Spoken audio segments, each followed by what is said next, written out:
Hello बच्चों, let's see the question. The question says that what will happen if intake of iodine in our diet is low.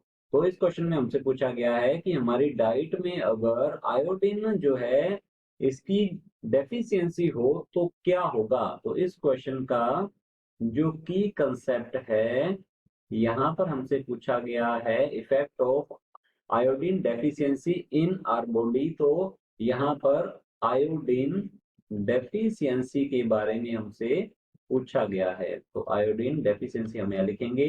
तो अगर हम बात करें iodine deficiency की, तो आयोडीन डेफिशिएंसी की वजह से मेनली इम्पैक्ट पड़ता है, इफेक्ट पड़ेगा ये हम कह सकते हैं थायराइड ग्लैंड पर। थायराइड ग्लैंड जो कि लार्जेस्ट एंडोक्राइन ग्लैंड होती है, ये है लार्जेस्ट एंडोक्राइन ग्लैंड है ये हमारी बॉडी की, और इसकी जो शेप है ये बटरफ्लाई शेप्ड होती है।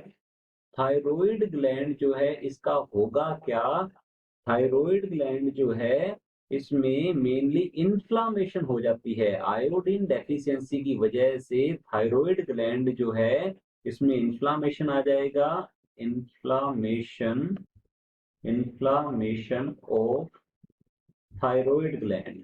थायराइड ग्लैंड थायराइड ग्लैंड में इन्फ्लामेशन आने की वजह से इसकी फंक्शनैलिटी जो है उस पर इफेक्ट पड़ेगा।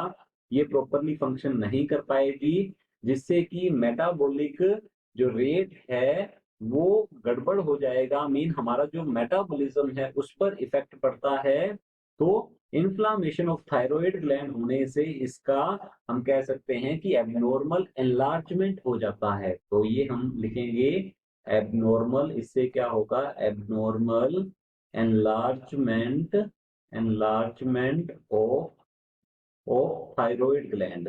थायराइड ग्लैंड जो है इसका एबनॉर्मल एनलार्जमेंट हो जाएगा, और इस डिजीज को कहा जाता है जिसमें जो थायराइड ग्लैंड है उसमें इन्फ्लामेशन आ जाएगा और वो बड़ी हो जाती है, साइज बढ़ जाता है उसका, एनलार्ज हो जाता है। तो इस कंडीशन को कहते हैं, इसे गोइटर डिजीज के नाम से जाना जाता है। तो ये हो जाएगी गोइटर डिजीज। मीन आयोडीन की डेफिशिएंसी में अगर हम हमारे डाइट में आयोडीन बहुत कम लेते हैं तो क्या होगा, इससे गोइटर डिजीज हो जाती है। तो यहाँ पर पूछा गया है what will happen if intake of iodine in our diet is low. तो इससे गोइटर डिजीज हो जाएगी, जो कि एक थायराइड ग्लैंड से संबंधित या रिलेटेड डिजीज है। तो ये हमारा फाइनल आंसर रहेगा।